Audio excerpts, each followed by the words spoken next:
guys ay mag-testing tayo ng hybrid inverter using solar input only na walang battery at saka walang AC input.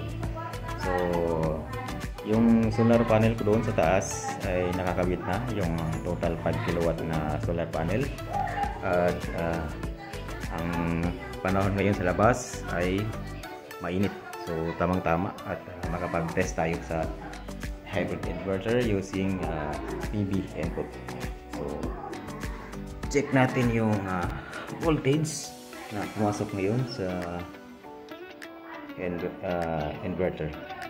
So ito yung kable na galing doon sa bubong sa solar panel. So check natin yung input niya.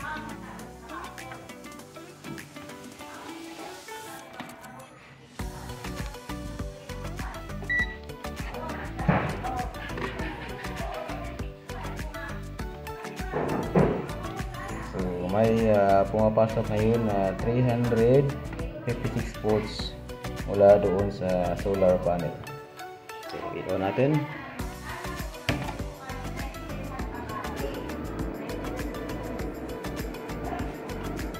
Yun, 350 volts yung pumasok ngayon dito sa inverter. Yan, at nag-restart na siya. Yun natin yung inverter.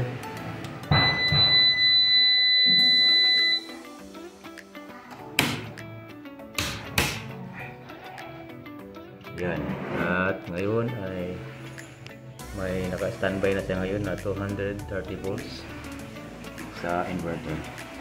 So check natin yung voltahe na pumasok galing sa inverter. Ito yung sa output ng inverter. Yun, 229. O natin. Yun, umilaw na yung ATS. Ngayon ay naka-set siya. Test natin yung ATS kung gumagana ba. Ilalagay ko to sa, ngayon naka-manual siya. Yun, ito. So patay na yung load. Wala na siyang output. So wala na output. Ngayon ay i-auto to.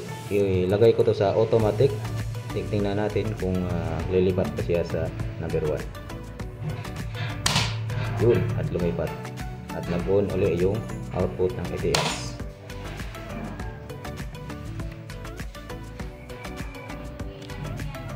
Yun, at may 229 volts na lumabas. So, yun natin yung main breaker ng load. Yan, natumandar na ang aking wattmeter. So may nababasa yung wattmeter na 231 volts. So ngayon subukan nating lagyan ng load.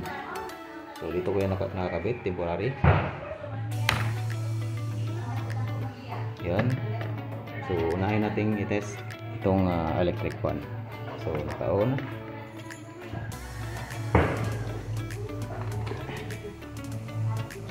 Ayun, at gumana yung electric fan. So ngayon tingnan natin ang wattage ngayon na pinoproduce ng. So ngayon ang solar panel ay nagpo-produce, kumukuha ngayon ng inverter ng 100 watts sa solar panel. So 100 watts lang kasi sapat lang yan para paandarin yung electric fan at yung inverter. So yan. Pag pinatay ko naman,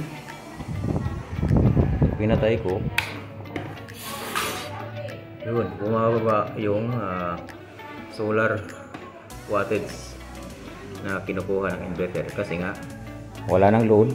So ito yung kinukonsumo ngayon ng inverter, nasa 70 watts. Malaki-laki din yung konsumo ng inverter pag walang load. At pag in-on ko ulit yung electric fan, yun, at tumaas ulit kasi ang load nito, kasi yung inverter din ay kumukuha ng load at plus yung sa load natin na electric fan.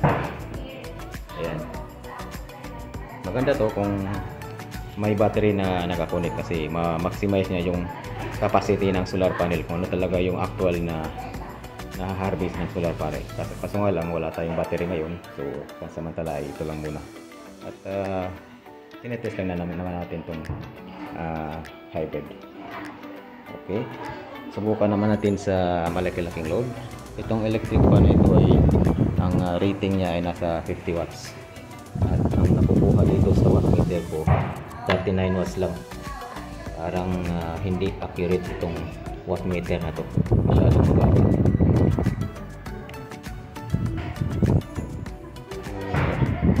So sunod naman natin i-test ay itong grinder. Check natin sa malaki-laking load. So ang load ng rating ng grinder na ito ay nasa 700 watts. So try natin kung kaya ba ng hybrid natin. So on natin, double check muna, naka-off, okay, naka-on, okay.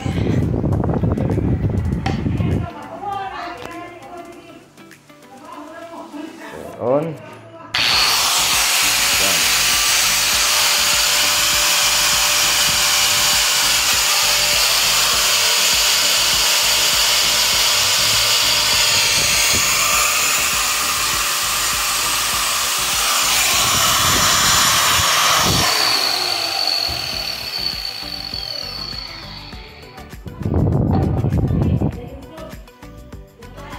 Yun, at ay gumana rin ang aking grinder.